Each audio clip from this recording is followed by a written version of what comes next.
Very warm welcome to each of you to today's dialogue, Reimagining Technology's Role in Societal Change, with one of the most brilliant and deeply mission-driven academics in the world, Stanford Computer Science Department Chair, Professor Mehran Sahami.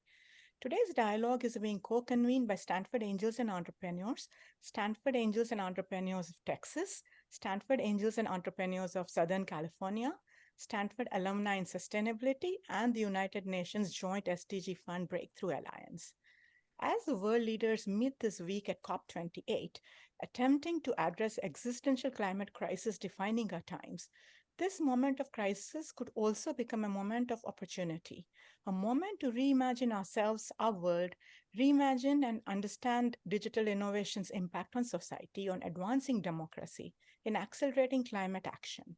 As we emerge in a post-COVID world, we have raced into the digital age, an age where technology impacts what we eat, breathe, how we work, learn, live, and understand each other. And yet, digital innovation is very much a double-edged sword, one that is bringing tectonic power shifts in its wake. I am Radhika Shah, co-president of Stanford Angels and Entrepreneurs, a diverse community of 2,700 plus Stanford students, faculty, and alumni come together to advance tech innovation and entrepreneurship to help our community and society. A community bringing the transformative power of tech innovation to tackle the grand challenges of our times. I'm a huge believer in the power of inclusive, responsible tech innovation to positively transform our world. I also deeply fear the disastrous impact of unfettered digital innovation unleashed without thinking through its impact on society, the amplification of human biases via machine learning algorithms, as well as the growing digital divide that is leaving so many behind. I am honored to be in community with each of you. And on behalf of myself, Jenna Nicholas, and our Stanford Angels and Entrepreneurs community, welcome you today. We will be hearing very briefly from other co-conveners and a special guest joining us from COP before we go to the main interactive dialogue with Professor Sahami. Next, I'd like to welcome my brilliant Stanford Angels and Entrepreneurs colleague, Jenna Nicholas, who, along with Stanford A&E Texas co-president Jack Loveridge and myself, will be moderating today's dialogue with Professor Sahami. Over to you, Jenna.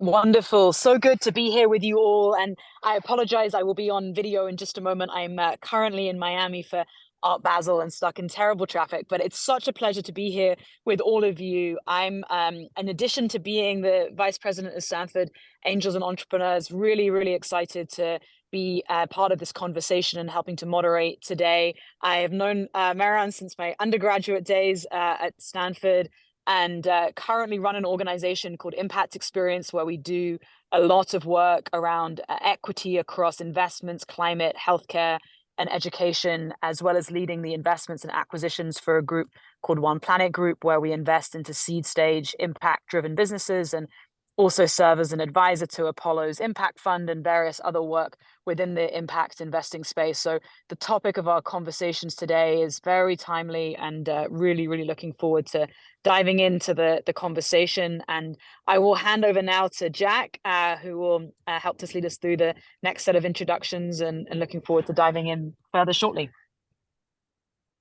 Thanks so much, Jenna. I'm Jack Loveridge. I'm the co-founder and co-president of Stanford Angels and Entrepreneurs of Texas. And I'm a historian of tech by training, but more recently I've launched my own startup here in El Paso, Texas, which is my hometown on the US-Mexico border.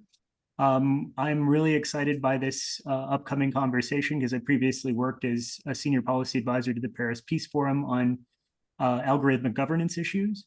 And I've also had experience starting a nonprofit organization, Initiate Digital Rights in Society, based in Cambridge, Massachusetts, where I completed my academic career during the pandemic as a postdoc at Harvard's Weatherhead Center for International Affairs. So just a pleasure to be here, and I really look forward to the conversation. Thank you all for joining, and I'd like to pass it over now to Justine Lassoff. Hi there. Thank you, Jack. My name is Justine Lassoff, and I'm the co-president of the Stanford Angels and Entrepreneurs of Southern California, and just happy to be here and include our community in this very interesting discussion. So with no further ado, should I introduce Keith Coleman, who's also part of our community and one of our original founders. Oh, well, thank you so much, Justine. And again, a positive welcome to all that are gathered here nationally and also across the globe for this virtual event with Professor Sahami. And again, I'd like to thank Stanford Angels Entrepreneurs, Northern California, Texas, SoCal, and also Stanford Alumni and Sustainability, as well as the UN Joint SDG Fund. As Radhika described, I'm humbled to serve as a co-chair for the Joint SDG Fund Breakthrough Alliance, along with her, as well as Head Secretariat Lisa Kerbiel of the fund. And the Joint SDG Fund is really focused on mobilizing new capital and collaborations with public and private entities to drive positive investment for climate resilient solutions for developing countries. And yet many SDG challenges exist within developed nations as well, and hence an SDG America framework is also a critical endeavor. So, and as folks know, those SDGs, there's 17 of those, but quality education, gender equality, clean water sanitation, affordable clean energy, reduced inequalities, sustainable cities and communities, climate action, and oceans are all things that technology also can play an incredible, critical part to move those solutions forward. And the Joint SDG Fund Breakthrough Alliance has multi-sector partners, bringing technology and media also to come to the table, along with government and philanthropy, to try and unlock capital for these solutions. So thank you so much, and pleasure to be here with everyone. And I'll send this back over to Radhika. Thank you, Keith. David, is David with us, Jack, from Stanford Alumni and Sustainability? I don't see him, no. Okay, we'll bring him in later then. Thank you, Keith.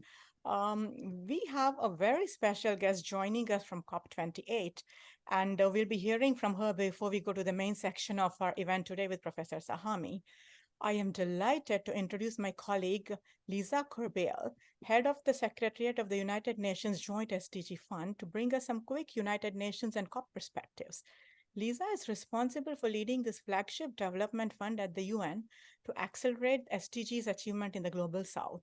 She leads the fund's interagency engagement across multilateral and international organizations while developing new innovative partnerships with the private sector, from global asset managers and financial institutions to foundations and family offices.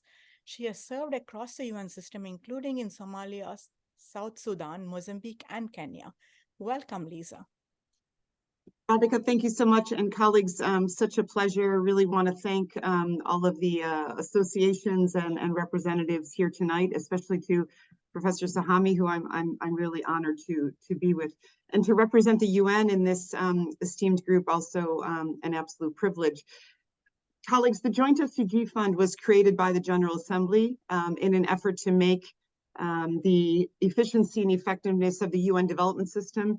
That's an approximate $50 billion a year spend focused on the Sustainable Development Goals. So separate and apart from the efforts of the UN to promote peace and security, to respond to humanitarian needs, is that development pillar. And this fund, which has been enhanced and is sort of rising in its political positioning amongst the member states, is really positioned now to accelerate in the final 7-year push to 2030 to really achieve those goals. And the Breakthrough Alliance that Radhika and Keith have forged with the Joint SDG Fund is an example of trying to align, unpack, explore opportunities with the expertise, of course, within the Stanford community and broadly, into the tech universe that you all know much better than we do.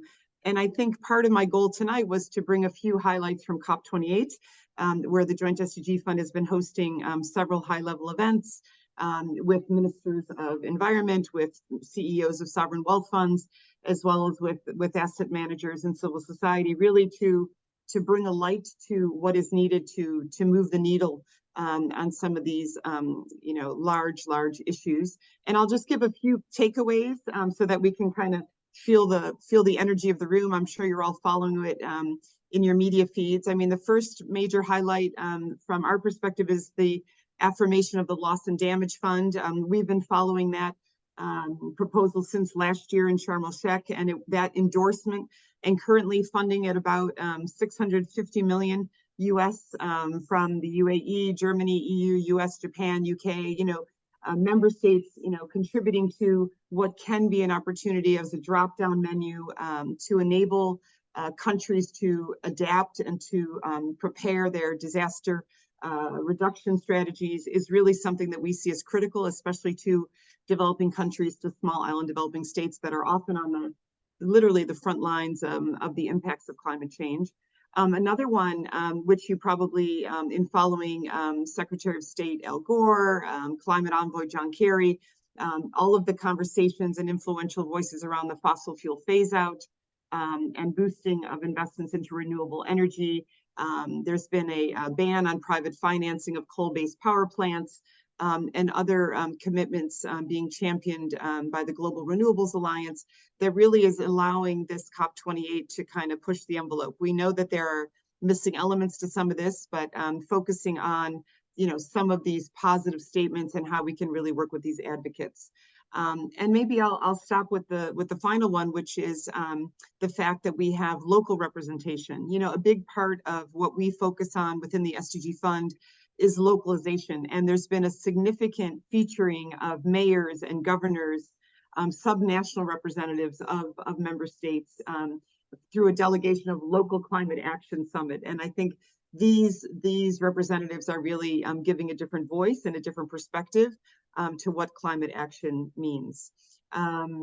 Bringing us a little bit now back into our evening and in anticipation of Professor Sahami's points and thinking a bit about the wider ethical questions that I think he may unpack a bit from his book.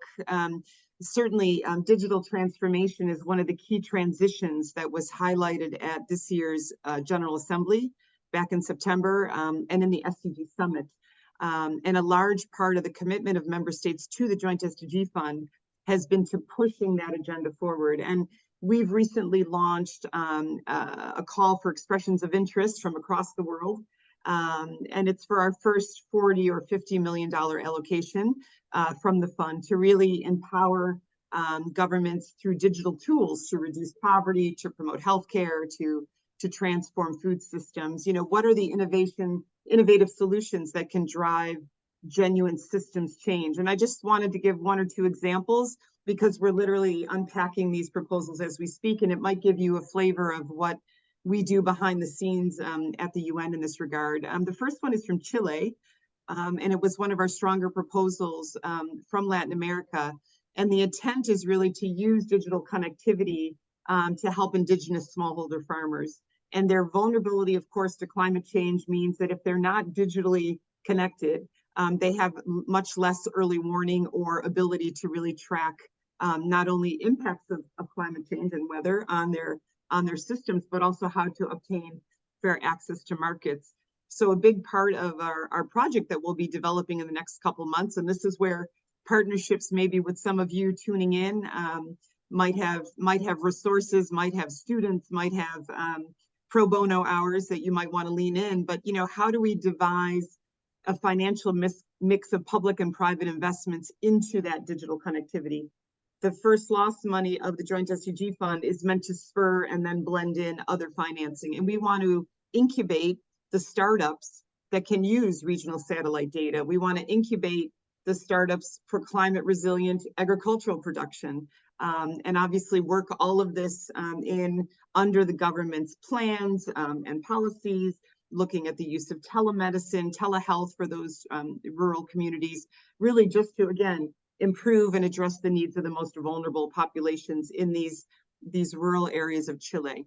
And I'll give you one other example now from the continent. In Rwanda, obviously, it's been a notable leader in growth in terms of digital connectivity, but we're still having so many living on under $1 a day, right? So how do you sort of match, that GDP growth with, of course, the impact at the community level? And as the UN, our focus always is on that most vulnerable, lowest quintile of the population.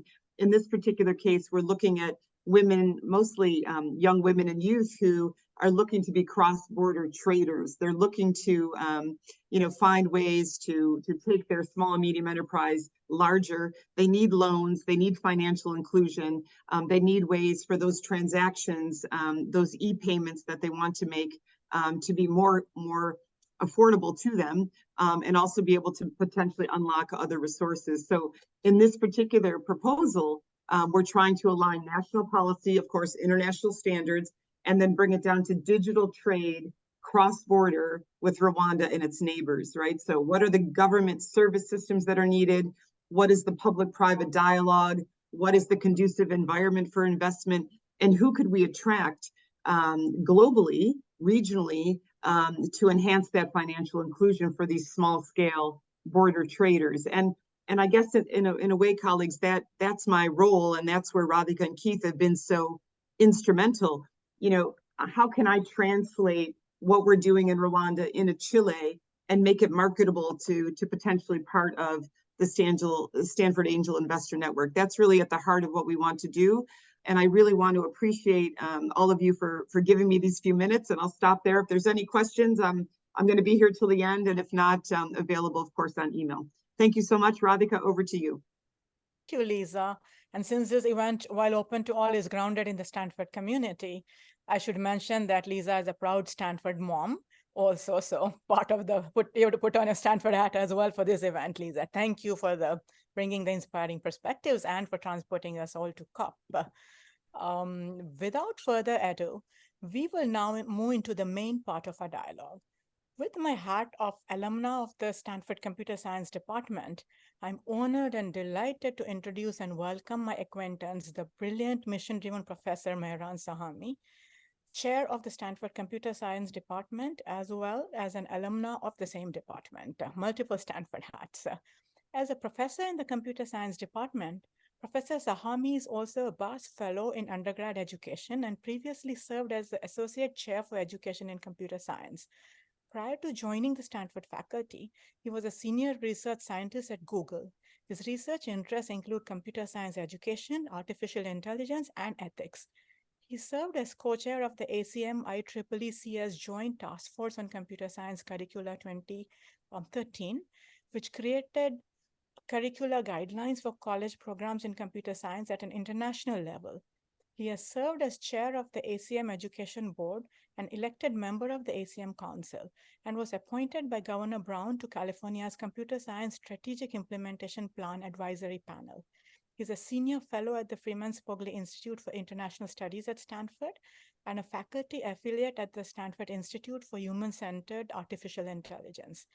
We are also honored that Professor Sahami is a faculty advisor at our own group, Stanford Angels and Entrepreneurs.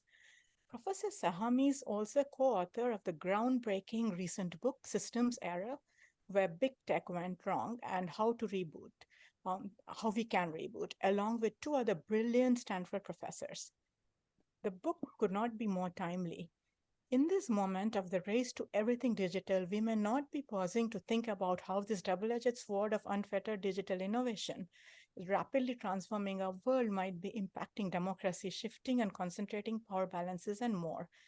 In his remarks today on reimagining tech's role in societal change, we will also be hearing about this book, its genesis, and more. Welcome, Mehran, but I want to show the book to all the participants. Over to you, Mehran. The honor to have you with us. Thanks so much, Radhika, for that very generous introduction. And thank you, everyone, for coming. And Lisa, for your discussion of what's going on with the Joint SDG Fund. It's great to hear so many things going on, and all the hosts for this program. What I was hoping to do is spend a few minutes with you talking a little bit about the book, why we wrote it, some of the contents, and then we'll get into some Q&A.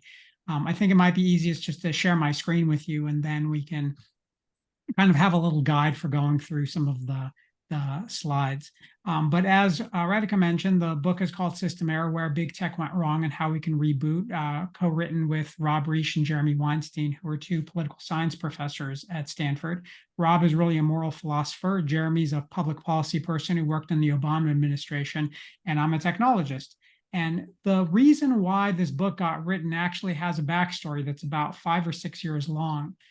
We got together on the Stanford campus because we noticed that in the last decade, there was this trend happening where not only were lots of students going into computer science, but there was this feeling that computing and technology were just always going to be positive, forces in the world. And what we saw in the last decade or so unfolding in different areas was this notion of a techlash, where the technical optimism moved to a technical pessimism. Technology was going to take all of our jobs. Technology was going to destroy our privacy. It was going to destroy the social fabric of society through social networks and polarization. And what we thought was, the overly optimistic story was too rosy. The pessimistic story of destruction was too negative. The truth lies somewhere in between. And part of the reason why we wrote this book is because we'd spent the last 5 years teaching a class together called Ethics, Public Policy, and Technological Change. Sort of each one of us got to put one term in the title of the class, where we unpacked a lot of these things, unpacked issues of what technology could actually do, what were some of the value tensions involved, which is one of the things we think about, what are the policy implications. And eventually we thought, rather than just teaching this as a class at Stanford, really, we want to bring this to a broader audience through writing a book. So that was the genesis of the book. One of the issues that we really try to grapple with in the book, to kind of use the language of economists, is what's known as the externalities, right? Negative externalities of technology. And the reason why I show you this picture is that, we could think about sort of manufacturing has externalities where it, might billow certain things into the air. And so there are negative externalities. Everyone else has to bear the brunt of these things that are being generated by that technology. The same is true for digital technology. The same is true for computing technology and the platforms that we use. And so we want to unpack that a little bit. What we think about is in terms of why we wrote this book. Part of the reason why we wrote it is we want to think about what are not only just the negative consequences of the technology, but what are the systematic drivers of that technology. As Congress likes to do, they like to pull a bunch of CEOs in front of Congress, have some sort of theatrical hearings, and then say that they're doing something about technology. One of the things we wanted to get out in writing this book is to understand that it's not just the CEOs of these companies that are responsible for what's going on. There are actually systematic drivers that cause these things to happen. If you were to replace the CEO in most cases, you would still get the same outcomes because they're so baked into the way things work. And I'll unpack that a little bit. We'll talk a little bit about that. And what we wanted to try to do is think about some pragmatic ideas to harness the benefits of technology, because we think there are real benefits there, but to try to mitigate the harms along the way. So what are some of these systematic drivers? What do we kind of think about in terms of what drives these technological changes, and also what causes some of these externalities? There are really three big things that come to mind that we discuss in the book. One is what we refer to as the optimization mindset. It is the notion that in technology companies, many of them, the executive teams are also engineers. They're often founded by engineers, and engineers come into solving problems, whether they be technical problems or social problems, with an optimization mindset. There's basically some particular objective function. You could think of some measurement that they want to measure and they want to try to maximize or minimize depending on what it is. And so they bring a mindset that says, what do we need to do in terms of tweaking the system over and over to be able to maximize whatever quantity we care about? In many cases, that might be things like the time spent on the platform. And so what happens with thinking about that when you combine it with the notion of wanting to scale quickly is you get metrics put in place that people try to optimize in a way where there isn't the time to think through what are all the externalities that are generated by these metrics. Let me give you a simple example. Facebook, now known as Meta, its stated mission is to connect the world.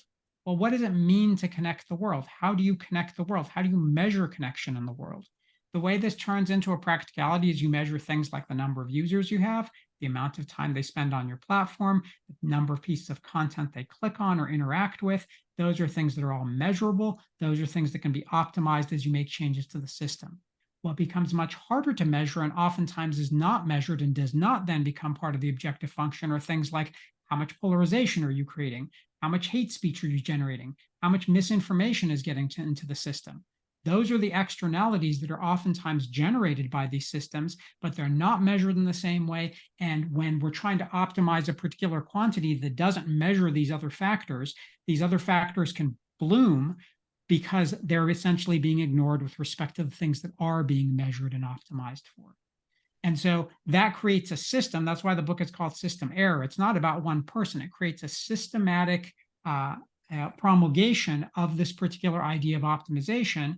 and it happens in an unfettered way. So essentially, back, if you remember, in the mid-1990s, Al Gore had this famous line that he invented the internet. What did it mean for him to invent the internet? When we tell our students that, they laugh a little bit.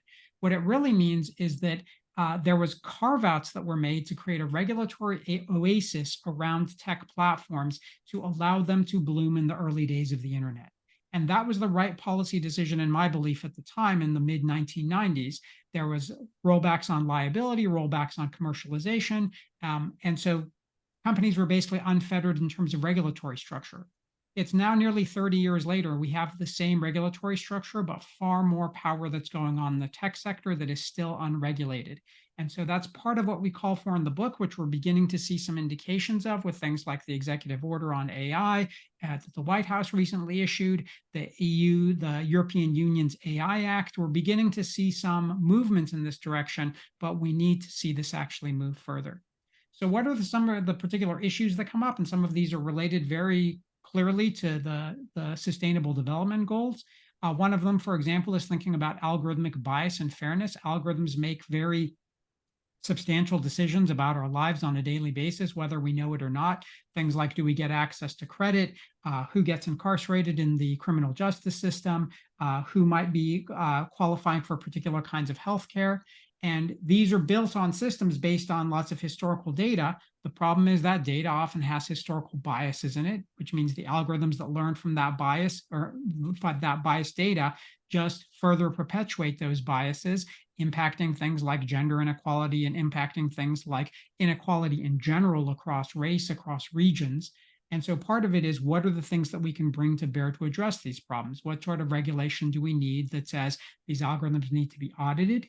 Based on the audits, that you have to take corrective measures to be able to to remove bias from the system in different ways that you can measure.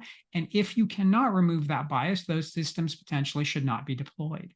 Right now, we have extremely little regulation along those lines. The algorithms can happily be making biased decisions in the world, and many of them do. And that's a problem that we need to address when we think about technological development going forward. Another area we talk about in the book is the notion of data maximization and privacy, how much privacy you actually have in the world. And some people think, well, privacy is not a big deal. I give up lots of information about me all the time. Why should I care? And the thing that we bring up with our students in class to make it clear why privacy actually matters for a lot of things that people want to do in life is, imagine if everything you did, you said, where you were, who you interacted with was all available publicly. So imagine you had no privacy. Would that change the decisions you make in your life? And for most people, it would. It would change what they said to other people. It might potentially change who they interacted with, where they went, the kinds of activities they engaged with. And so what that means is that privacy is paramount to your autonomy as a human being. For you to live a life where you can make the choices that you want to make, it requires some level of privacy to be able to make those choices. So it has tremendous value that is often overlooked. It relates to many different goals we could care about in terms of personal autonomy. Again, something that there's very little regulation about. The EU has taken sort of a greater step in this area with the General Data Protection Regulation, but we still haven't seen, for example, regulation in the United States of that same magnitude or scope. Probably the big one that people are talking about these days has to do with automation, artificial intelligence, human well-being. One of the big things that, certainly related to the Sustainable Development Goals is, what does this mean for labor? What does this mean in terms of thinking about, work opportunities and economic growth? And so Goldman Sachs did a study earlier this year, just a few months ago, where they looked at, in what ways labor would be impacted by things like generative AI systems like ChatGPT or Midjourney for image generation, for example. And what they found is that roughly 2/3 of current jobs are exposed to some degree of automation. This is looking across the United States and Europe specifically, and that generative AI could substitute for up to 1/4 of current work. So if you think about that number, right, if you think about what unemployment rates are in the global north, and then you think about the fact that 25% of jobs may potentially be impacted or substituted for by generative AI, the potential impact in terms of labor markets here is huge. And they conclude that generative AI could expose the equivalent of 300 million full-time jobs to automation. This is not even talking about the notions of the way labor gets used in the global south, for example, to label data to be able to then power the algorithms that are being used in the global north. So there's clearly global divides going on in the haves and have-nots, who are being relegated to positions of their labor being compensated very little to label data, and who's getting the benefits of that labeled data through the building of AI models and the impact that that has on the labor force. And I'll give you a final point here in terms of labor impact. These are human choices. People often say, well, AI is going to, have this deleterious effect on jobs. And my response to them is AI will have no impact on jobs unless human beings decide that they want it to have impact on jobs. These are human decisions. So let me give you an example. And this is a very stylized example that I use with my students because they're in computer science and they're worried about, are jobs going to be taken from computer programmers, for example, by these algorithms? So there was actually a study done a few years back, or actually not even a few years back, about a year back, by Irene Kaliamvaku, where what they looked at was that GitHub Copilot is a code generation. It helps programmers develop stuff. And what they found was that people who used Copilot actually were able to solve more problems when they actually tested them in a sort of controlled setting.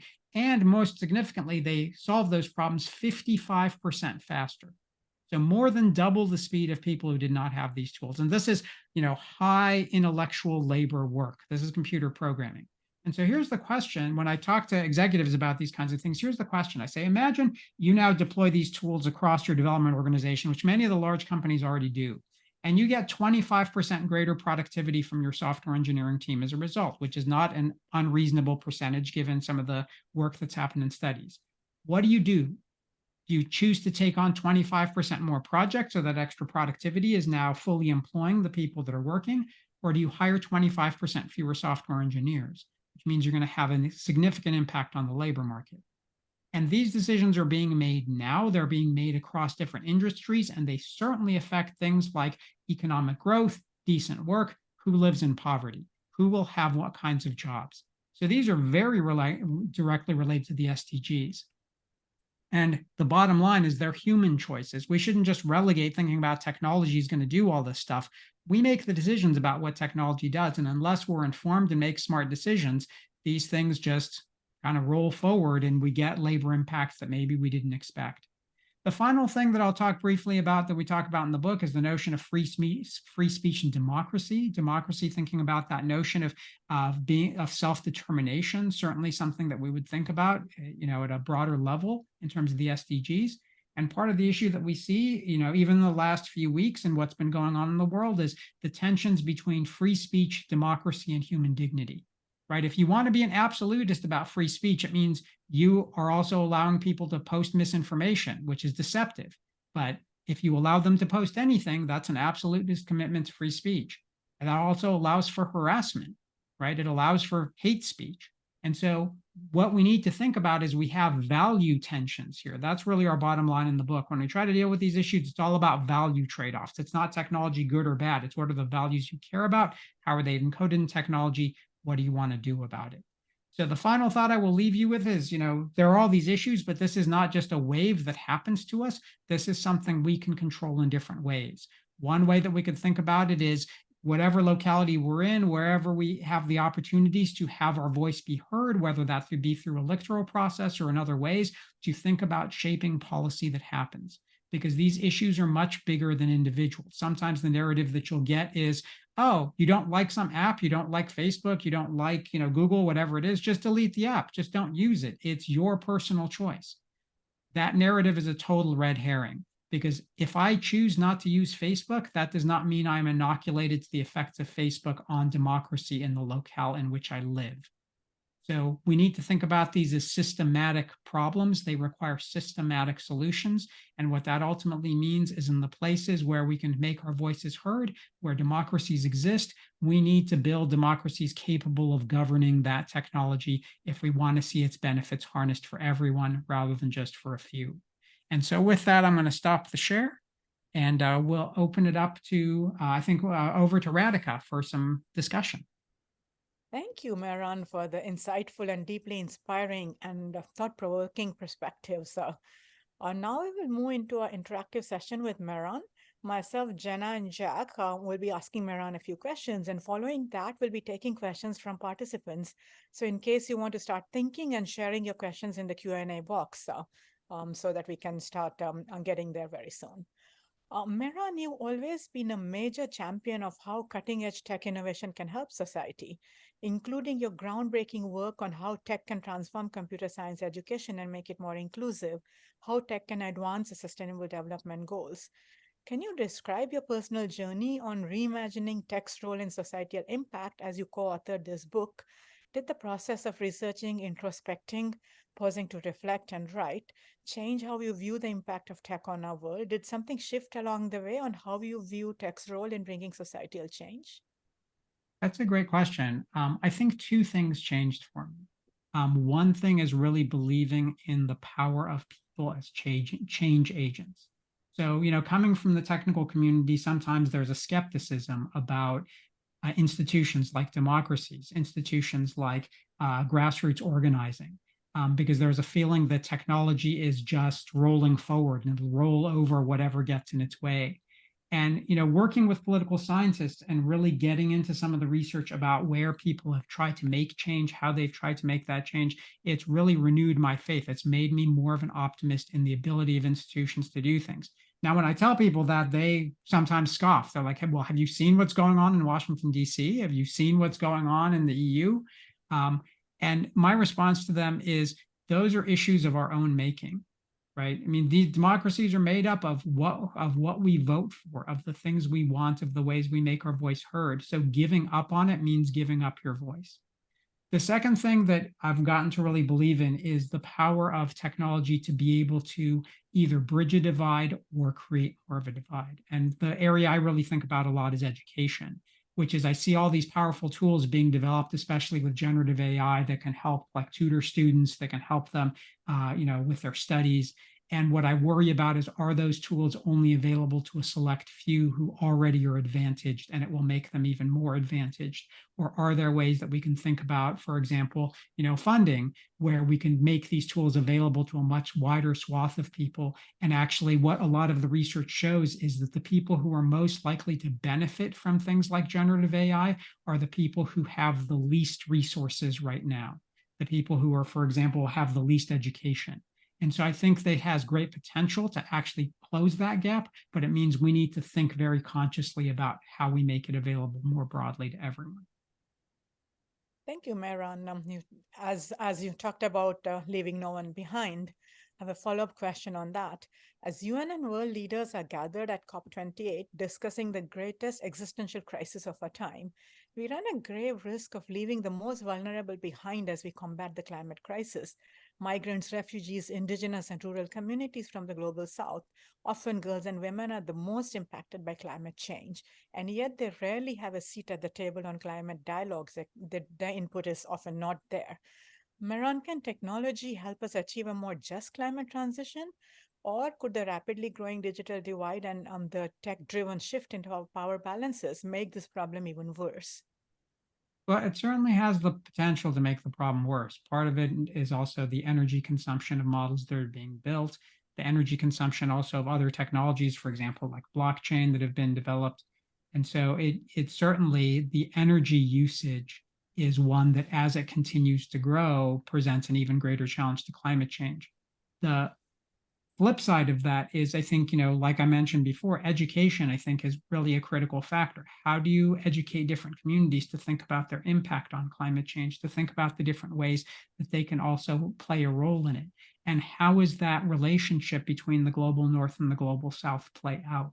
So the part of what I worry about is that the externalities, for example, in the global south are just imposed on them based on what richer countries want. Right. So when we think about, for example, data labeling, there's a lot of countries in which people are paid on the equivalent of $2 a day to label data, some of which is really harsh to look at, should I say. And that's a place where enough attention isn't being paid to things like what are the ways that this technology can actually be used to benefit the people rather than exploiting the people in those particular domains? How can their languages, for example, used to build into language models, so that when we think about who gets the benefits of something like a chat GPT, it's not just English speakers in the world, right? Those are conscious choices we have to make if we want to make that information more readily available to people. And that's what I worry, is we're not spending enough time on those kinds of questions. Mehran, my last question to you is, how can each of us reimagine how we view and interact with technology? How can each of us be part of the positive change we want to see in our world in the context of tech innovation and tech change? Yeah, I think it's, it comes back to that notion. I mean, I'm an optimist. My wife tells me I might be too much of an optimist. So, you got to, I'm being realistic in that assessment. But I think we have to make our voices heard. And there are people, especially in a community like Stanford A&E, who have access to a lot of people who are actually working on these kind of technologies, who are helping write the rules for what those technologies are. And those are the places where we need to repeatedly make our voices heard about what matters, about who gets impacted, and about how the development of technology is easy for people to develop for themselves, right? It's easy for a company to say, we're going to develop this technology and it's just going to benefit us and our users. And if you do that, you just increase the digital divide, because usually it means there's some level of affluence to get access to these technologies.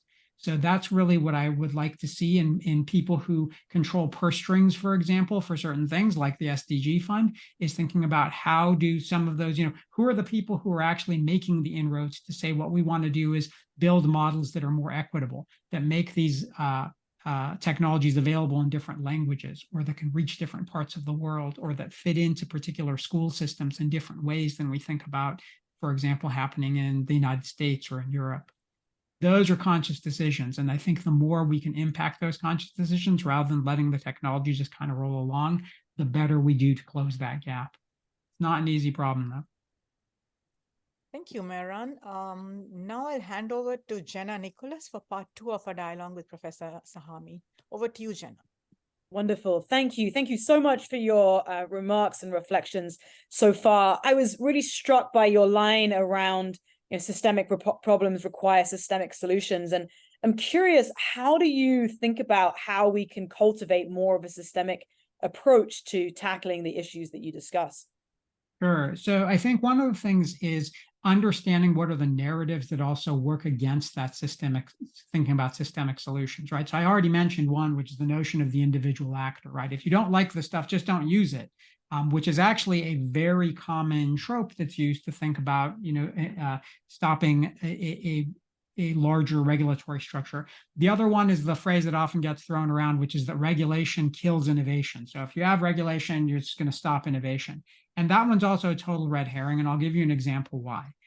Historical example, when cars were first developed in the late 19th century, before we had a bunch of roadways and things like that in place, we had horrific accidents. Lots of people who were involved with automotive technology actually got killed in accidents.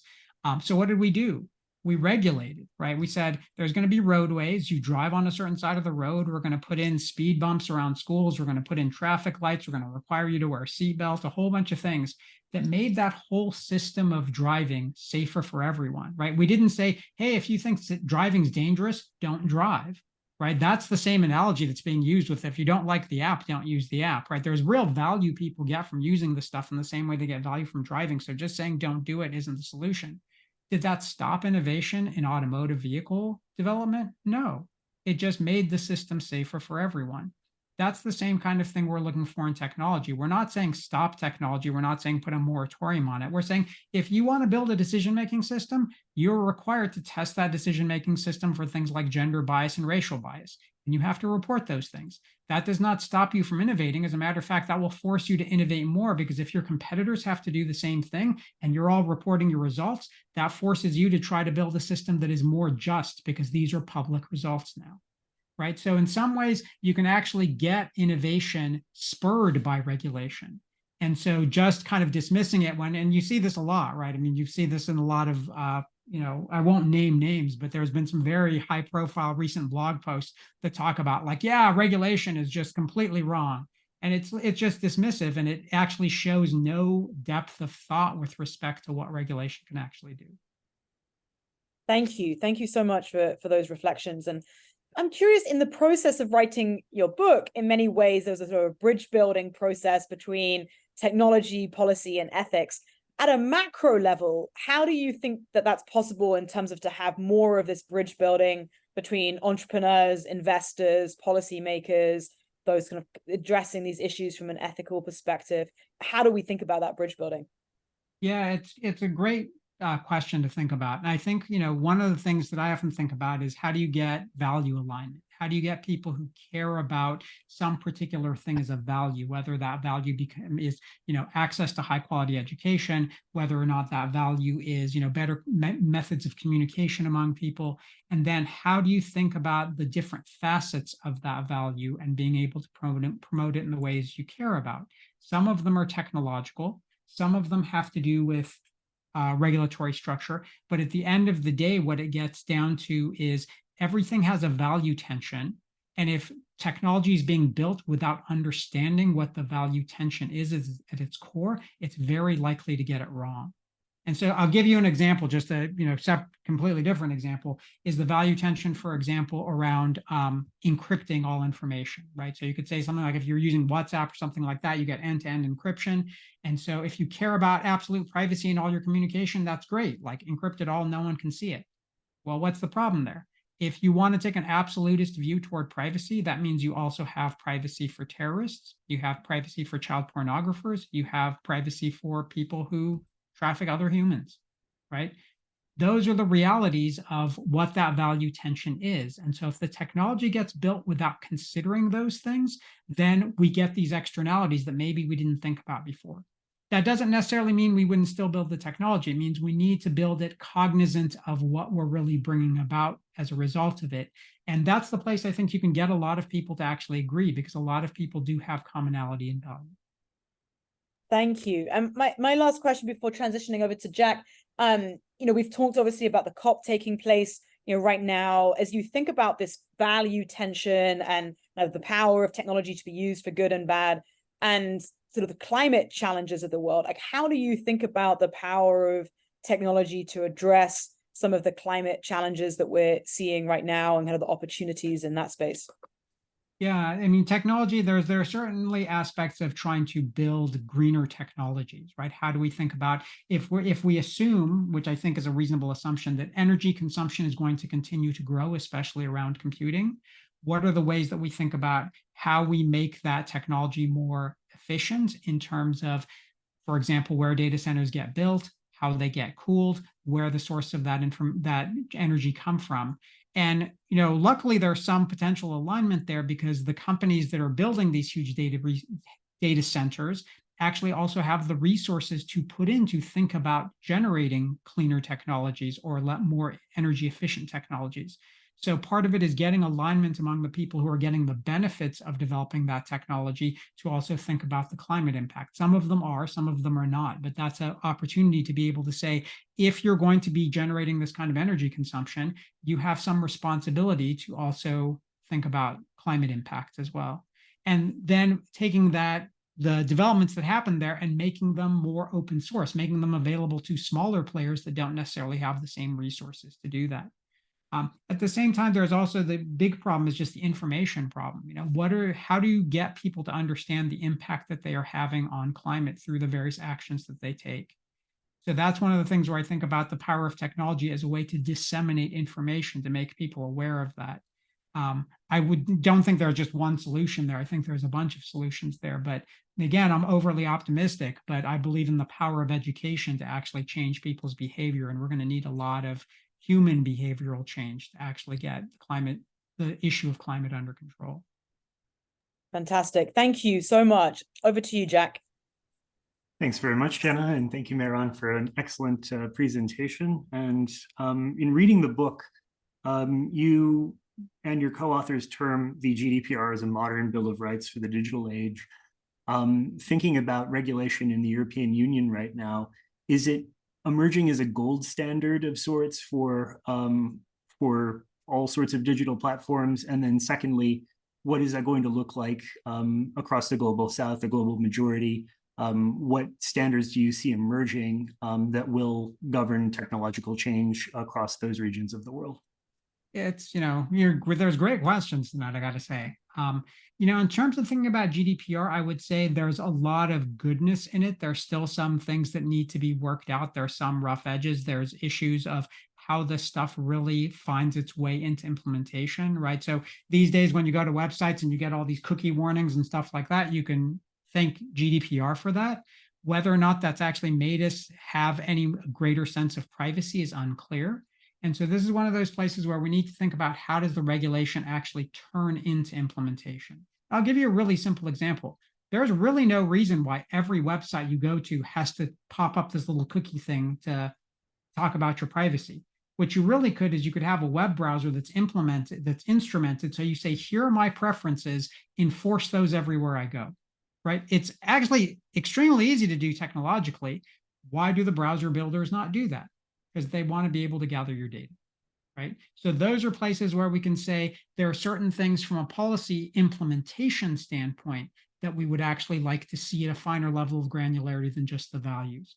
Now, one of the things I do think that's interesting about GDPR, talking with some of the folks in the EU Parliament about it, for example, is that it's based on the notion of data privacy as a human right. And so I do think that's an interesting outlook on things, but the way I tend to think of things is more based on a harms-based framework for privacy than as a human right. And so this is another place where I think the legislation has some work to do, is that GDPR applies to everyone, applies to all companies, big and small. And the problem is small companies don't have the resources to comply in the same way that large companies do. So it actually creates a moat around large companies who have the resources to be able to do this kind of stuff, because you can't get the same level of competition. In California, we have the California Consumer Privacy Act, which is kind of our little version of GDPR. And one of the things I think they did right is, rather than think of it as a rights-based framework, they actually, I don't know if they consciously thought about this at all. This is how I think about it when I look at that legislation. It's based on harms, because it says if you're a smaller company and you don't, small defined based on like number of users, market cap, few other things. If you're small, you get an exemption until you reach a certain size. And so that does two things. One is it actually spurs innovation to be able to compete with some of the larger players when you're at a smaller level. But secondly, it lays out what the roadmap looks like, because all small companies, their goal is to become a big company, right? So it says, here are the things you need to prepare for when you reach a certain size, so you can already plan in advance for it. So I think a model like that would actually work better in places that have fewer resources in terms of getting started. Now, when you refer to the global south, just trying to address all parts of your question, I think the one of the issues that gets run into there is that privacy still is a matter of grave importance there. But at the same time, being able to make data available from certain regions means that those regions get more represented now in the technology that gets built. That's a value trade-off that we have to keep in mind. So if there is no data that comes from particular parts of the world because they're overly protected, those parts of the world are not actually going to see the same level of benefits from some of the technology that's developed. So we need to really, that's the place where we need to get value alignment, is how much privacy is really necessary, and in what ways is giving up some privacy actually create greater social good for the people of that region. Thanks very much. Thinking about the venture capital world now, to what extent would you say venture capital itself is a systemic driver of the status quo in the big tech world? To what extent is the culture of creating startups, funding them, and making that decision whether or not to bake in a rights framework, is that making this a much more complicated situation on the regulatory side? Yeah, and it's an interesting question, in terms of we've had a lot of discussions with various VCs. And, some are very, shall I just say, they're very transparent, right? They say, our main function is to return value to investors. And that's what motivates us. And we understand that. The real question there is then, in terms of the investments you make, at what point do you make investments that cause reputational damage, that cause impact with respect to what, who you might be able to bring in the future in terms of companies that might want to work with you, because you're willing to make decisions that show a compromise in value simply for revenue. And so there's other VC firms that we've talked with who've tried to make their values front and center, to say there are certain things we will not invest in very clearly. There are places where we want to make sure that the investments we consider are value aligned with what we think the mission of our larger firm is, which is not just about revenue generation. The one thing I'd like to see, which I haven't seen, is how do they compare in terms of long-term performance, right? There's a part of me that actually wants to believe, and I think there may be some data to support this, that says ones that are value-driven in terms of the long-term impact of their mission and revenue generation will actually do better. That's the place where the proof will be in the pudding, right? Because then that motivates people. But I haven't seen a systematic study that's actually done that. Then finally, one last question. As we're heading into 2024, a big election here in the United States, like elections around the world in Mexico as well. To what extent is it necessary for big tech to receive the best information, the best intelligence possible from the government of the United States, for instance? Is that a positive lever that can be pulled? Or is that something that, as certain politicians in Washington might have argued, signals an inappropriate relationship between the government and big tech corporations? This is primarily in the context of social media. Yeah. I mean, it's a difficult question because it's a question that also involves optics and interpretation, right? I mean, this is one of the things that you get into in, like, there's claims, for example, in Washington that a lot of social media platforms actually favor left-leaning information, for example.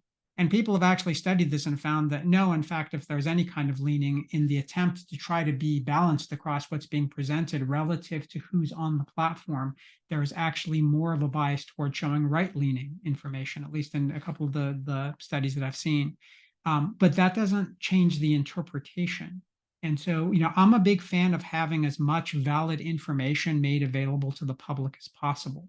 The problem is part of the conduit of making that information available becomes a partisan issue that people will argue about what information should have been made available and what the slant of that information actually is.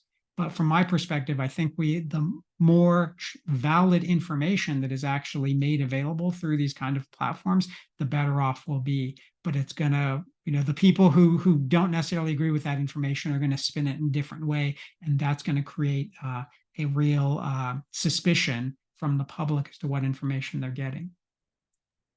Thanks very much. And I have to admit, I do side a little bit more with your wife's perspective. I'm a bit of a pessimist when it comes to political solutions. So glad to know that there's a voice like that in your household. So.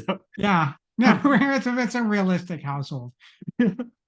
I think with that, we'll open it up to Q&A from the audience, and Jenna and I will co-moderate that. So if you have a question, drop it in the chat and we'll go from there. And I think we already have a few bundled up. I'll go ahead and bring the first one to the fore.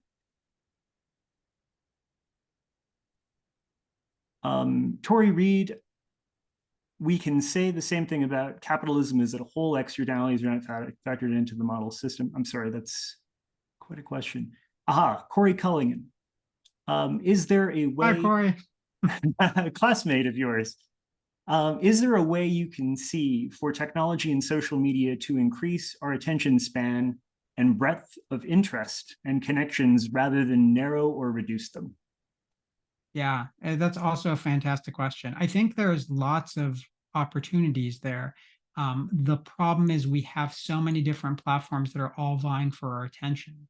That's where we get the problem that, you get these little dopamine hits when one platform or another platform sends you a notification for something and it pulls your attention in different directions, because it's a information economy, right? The more of your time they can get you to spend on something, in some sense, the more ads you potentially watch or the more revenue that's generated. But I think in terms of deep interests, being able to find things where in some sense we need to regulate our own attention, certainly has the possibility there. I have there are these various apps you can use if you want to use them. I have a friend, for example, who has a particular app on his computer that just will not allow him to spend more than a certain amount of time on social media or on certain sites a day, because what he wants to do is he wants to have other blocks of time to be able to actually read or think deeply about something. And so the social media is still like suggesting for him all these things he should do or whatever. But the issue for him is that rather than spending his whole day doing that, he's actually blocking off parts of his day to go and pursue certain things in depth. That's what I think we need is we need to, we're our own worst enemies because we love those little dopamine hits. But if we can carve out the time, or there are some apps that try to do it for us to focus our attention, and then pick the things of interest to us and really spend the time to go deeply on them or to build connections with other people. Thank you. So our next question is from Tony, and he says that Australia has been a bit of an early adopter to impose regulation on how big tech platforms work. The 20th century platform of air media, which leverages radio spectrum, was regulated. Should social media, which leverages the public telcos infrastructure, finally be subject to the same sort of regulation? What do you think? Good question. So the question around regulation for a lot of social media is, how do you regulate content, right? And this is one of the things that comes up with, for example, the Section 230 of the Communications Decency Act in the United States that people argue about all the time. Is it basically says that the tech platforms are not going to be regulated, or in some sense given a pass against liability of what's on their platforms, as long as they try to make a good faith attempt to regulate the content that's on there. Part of the question is, what is a good faith attempt to regulate content? And this is one of those things that I've seen some attempts at legislation to try to actually modify Section 230 of the Communications Decency Act. That's the thing I'm kind of most familiar with. To be honest, I don't know the Australian regulation.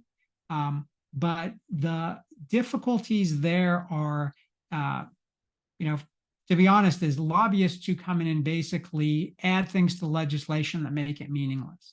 So if you want to try to regulate, for example, content on a social media platform, and they say that, in order to get this particular immunity, there's only certain ways, for example, that you can promote content on the platform, and they list a bunch of them. And then one of them was this one that I saw in a particular piece of legislation that said, and other measures. And I looked at that and I said, that's the thing that all the lawyers are going to argue over, because what's another measure for how you do the amplification of content, right? It's not well defined. I'm a technologist. I don't know what that is in terms of what it translates into code. And so should there be regulation? Yeah, absolutely. Finding a good definition for that regulation is what's tricky. And that's the place that technologists and policy people need to come together to actually make something that works on both sides. And there's a dearth of technology people involved in policymaking right now. But I do think we need it. It's one of those things I want to go slow on. I don't want to rush into something, because I think we'll get a worse solution if we just try to rush into it in the sake of, in the name of doing something, rather than trying things out iteratively. Taiwan actually has an interesting model for doing this. Sorry to go a little long on this, but what they do is they actually have the sandbox where they will try out regulations on a limited basis in a sandbox for like 6 months or a year to see how well they're actually working. And then they'll consider whether or not to actually fully roll it out as legislation. And I think an approach like that is much more promising than sort of the grandstanding of we're going to have some law that just changes everything at once. We'd also like to invite anyone who has questions for the representatives of the Joint SDG Fund, the UN Joint SDG Fund, on the call to pop them in the chat as well. And I'll continue with the next question from Mehran. Comes from Gordon Ho in Los Angeles. Says, you mentioned the metrics that companies use to optimize their businesses, which can have adverse side effects. What do you think are some of the best ways to encourage companies to look at other metrics? And how can we employ technology like AI to monitor some of those metrics, i.e. the measurement of the adverse impact and negative sentiment coming from social media? Yeah. Also good questions. So there's two ways I think about this. There's the way I talk about it with my students, and then there's kind of the broader, I think, field. The way I talk about it with my students is a lot of them often ask, they're kind of struggling with ethical issues, and they ask me, should I go work for company X because I don't necessarily agree with some of the things that they're doing, but they made me this great offer or whatever. What should I do? And so the answer I give to them is, if there's a company that you really feel like the stuff that they're doing in the world is deleterious, you don't agree with the mission, you just think it's wrong, you shouldn't go work there. But if there's companies where you feel like there are things that could potentially be changed, if people like you don't go there and try to impact change, then who's left? The people who don't care, right? So the way that these metrics actually get changed is there's people who care about measuring the right things, who show up in the company, who make suggestions about what should be measured, show why it can actually have some impact, whether it be reputational or on marketing, or has some, deep product impact. And that's one level in which things get changed. Another way in which things get changed is the kind of this notion I talked about before, is you could have the equivalent of what we do with like nutrition labels in the United States for algorithms, right? You basically say, if you want to play in the space of credit scoring, for example, so you want to do stuff like you want to build algorithms to determine who gets access to credit. There's tons of these out there. Like every time you swipe a credit card, right, it needs to determine whether or not this is a fraudulent transaction or not. You want to build that, there needs to be some standard data sets that you run on that test your algorithms for things like gender bias and racial bias. And those have to be reported. And that's just a regulation. And now it forces you to actually have a metric in place at your company to measure those things and figure out how well you do on them, because it's something you have to report publicly, and it potentially impacts whether or not you can sell your product. So that's what comes from the regulatory side. And again, it can potentially spur innovation, not kill it. But that's the flip side of sort of the do-gooders who go into a company and try to change what those metrics are. Wonderful, thank you. And we have a number of questions in the chat. You've begun to touch on some of this. This is a question from Brennan, and he asks, to what extent does your optimism envision a more robust regulatory regime for digital platforms in the US, and one that considers the value tensions and mitigates the many externalities and social harms that you described? So, I mean, part of my optimism also comes from the fact that, 5-10 years ago, when we were maybe a little more than 5, because we had GDPR probably about 5 years ago, 10 years ago, when a lot of the externalities of technology were being seen, we had virtually no regulation. Now we have the EU coming out with different ideas. Some of them, they just haven't gotten all the member states in agreement on, right? But that's just what creates part of a robust dialogue to figure out how to make those regulations better. We have the executive order from the White House. They, I think, have something like 150 actions in there that they are, calling on different agencies to do various kinds of things. The question is, what actually comes out of that? What's the result? What happens in terms of actual legislation? But to the extent that we're actually seeing movement there, even though it's hard, is a place where it helps build the optimism. These are not problems that are one-shot problems. They're not problems that are going to be solved tomorrow. That's one of the other things I often grapple with my students on, is like, they want a solution and they want it now, and they want it implemented, and they want this problem solved in 3 months, because that's how things are done in engineering. These are not engineering problems. These are large-scale social problems that involve getting a lot of people with different ideas on the same page with respect to what should be done, and iterating on different solutions. So there isn't one right solution. That's the other thing that I always, say, because there's a belief that there's one right solution. There is no one right solution. We should give up on that concept. There are better and worse solutions. And the more time we spend in dialogue and iterating on solutions and making measurements of these things, the better we can produce better and better solutions. But we shouldn't think of it as a one-shot thing. This is an ongoing process. There's a question from Alyssa regarding your thoughts on how fair use might evolve due to AI models and ChatGPT. And I think a broader question as well is, how does this all work alongside the black box effect coming out of the AI world? How does that change potential regulation? Yeah, the fair use question, I'm not a lawyer. I'm not an expert in intellectual property. And I think that question is exactly the question that's before the courts right now, right? Is when you have artists that are producing work, whether it's written work, whether it's visual work or auditory, and these works are used to train AI models, what, if anything, in terms of royalties, should the model builders pay to the people whose data they actually use, and what sorts of royalties could the artists actually expect as a result? And so the courts need to figure this out, but I do think, some of these models, people are able to prompt them to the extent that they can essentially reproduce large portions of original work. And so if you can do that and you say that there's no royalty involved to the original artist as a result of what's generated by the model, it becomes pretty easy to disintermediate artists pretty quickly with these things. So that's there might be some notion of like how similar is the original work, or there might just be a flat out statement that's made that says, if you want to use this data, you have to pay for that data. That's a place where it also becomes very dicey, as though there's this whole academic field that worries about what's the value of data. Because people say like, oh, well, a simple problem is I should be paid for my data. Like if I use, Google or Facebook or whatever, and I'm clicking around on things, Google should pay me for that data. And the sad news is, unless you're a well-known creative, and there are people on this call who are well-known creatives, right, who can actually command significant revenue for the work that they do. For the average person, the data that you produce has basically negligible value to a company, right? So the notion of paying individuals for their data is not going to work particularly well, because if Google says, you know what, I get data from 3 billion people, now I can get it from 3 billion minus one person, that minus one person's data doesn't really mean much to me. It's not worth much to pay for. The value really comes from aggregation. It comes from aggregation at a certain level. And so that we don't have good economic models to think about how we pay for aggregated data. And that's the place where I think the complication is going to come about is people need to be compensated in a different way for their data. And it may just be like high profile creatives that are and other people are not, but really up to the courts to decide. Thank you. We have a question that would be great also, Lisa, for your thoughts on this, and Mehran, you begun to touch on this earlier, but around the intersection of technology and sustainability, and how do you see the two coming together? So Lisa, would love your reflection on this, and anything in addition, Mehran, that you'd love to add as well. Maybe we can start with Lisa, yeah. Yeah, delighted.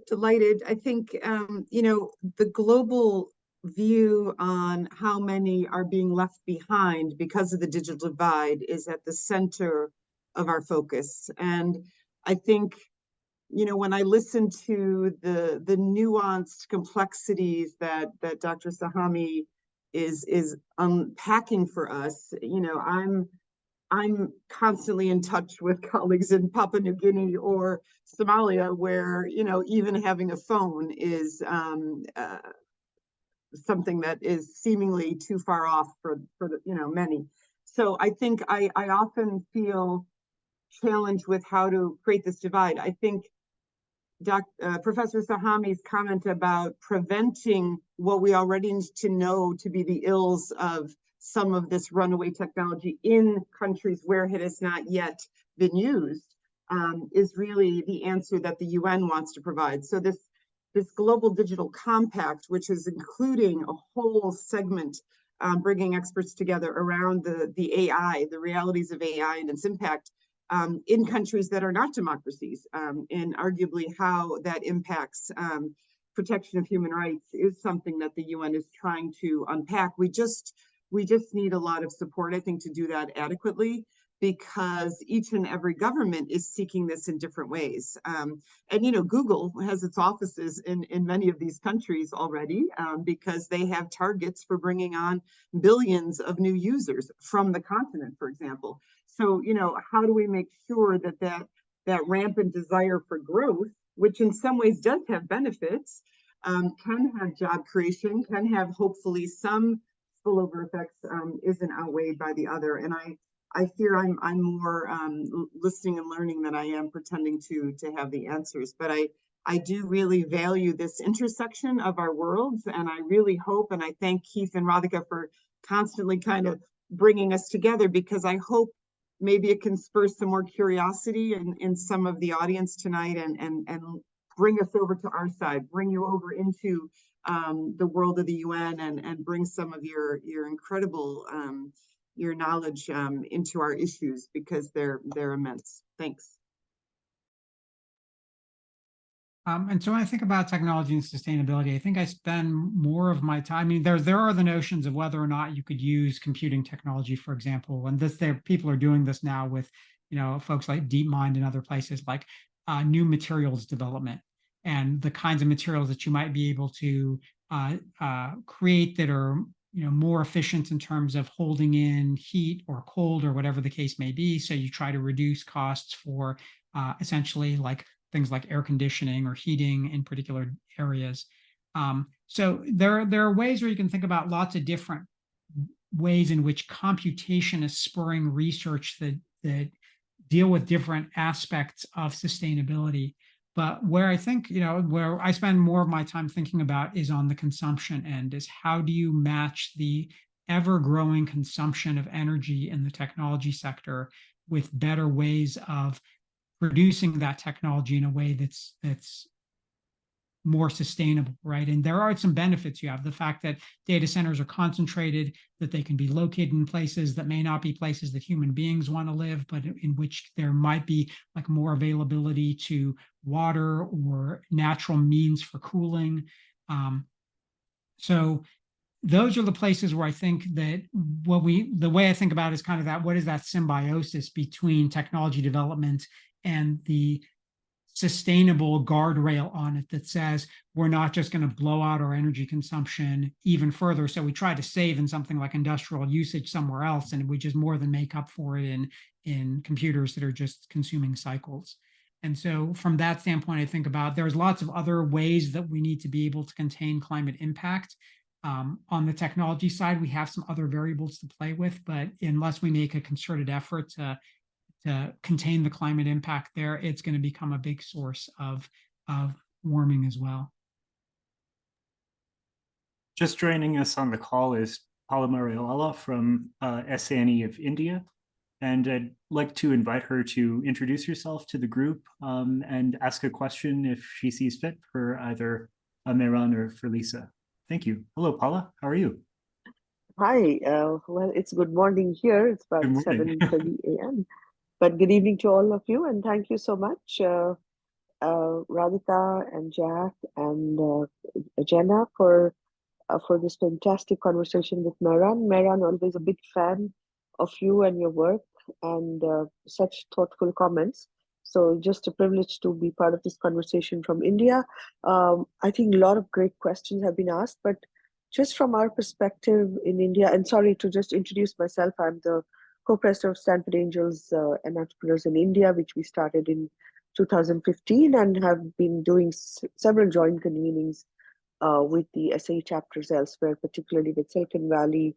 And it's been a great community to share ideas and, of course, also to add to the tech and the startup ecosystem in India and elsewhere. So again, thank you to the whole Stanford community for getting so many of these convenings together. There's been a great discussion around tech and particularly AI and how that's shaping all of us. And Mehran, I want to just allude to the initial slide. I think I joined slightly late, but one of the initial slides which talked about how almost 300 million jobs will be impacted. So for somebody in a large country of 1.2 billion people in India, where jobs have been a lot in services, we have a lot of manpower, education is key, but with all the changes that's going to happen, and we did talk about the technology divide, the digital divide, but in large developing countries like ours and several others in the global south, as we call it, how do we use this technology more collaboratively so that when we have complementary problems, how can we harness, for example, the power of the people that we may have because we have so much manpower with technology in a more systems approach that, again, you talked about, so that we work much more closely with each other and address some of these problems, which can really balloon into big global crises if there is indeed a big shift in jobs and the use of technology. Thank you again. Sure. I mean, excellent question. And gets to the issues of distributional effects, right? Who is most positively impacted and negatively impacted by the development of these technologies? One of the things that we're seeing now is that, for example, in the global south, labor is being harnessed to label data that's then being used to train the models that are being deployed in the global north. And so what that means is if those models are being trained with particular tasks in mind that are more useful to the global north, even though the people in the global south are the ones who are providing the data, often fairly significantly underpaid for that data for doing the labeling task, they're not actually getting any of the benefits of their labor. And so I think parts of the issue there are thinking about, as this technology is continuing to be built, how can it be built for the people who there's a large population to actually be able to provide data for the system, providing data that is actually useful for them, for their consumption, right? So thinking about a simple example would be, there's large language models that produce a bunch of stuff. Most of them work in English, right? But you would imagine if you had one that was in Hindi, there would be a lot of people who could help produce data for that system. And if it was producing output in Hindi, it would actually be targeted toward a different population, assuming they had access to it. But if they have access through things like mobile devices or other kinds of things that can be more broadly disseminated, now you have greater opportunities to use these kind of models to enhance education, to enhance reskilling for people who are already beyond school age, to make available more opportunities around different kinds of job prospects that might exist, because now that there's a higher level of skill as a result of the education that's provided by these platforms. And it also creates a flywheel in the sense that if these initial models are successful, it creates a need for more data to be able to build bigger models. And then that data can be paid for in a way that actually is more sustainable and less exploitative, because it's data that's being used for the benefit of the people who are providing the data. Right. So these are the kinds of things that I think about, the potential for the increase or decrease in the gap of the have and have nots. If we continue the current models that say there's a certain class of people who just generate data for the benefit of a different group of people, that's just going to increase the gap. What we need to do is think about ways through investment, whether it be private investment or public investment, to have these models built that are directly for the benefit of the people who can provide large quantities of data to them.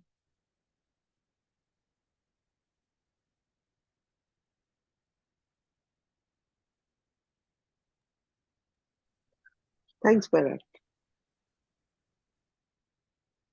think we have about time for one more, and then we should wrap up the session.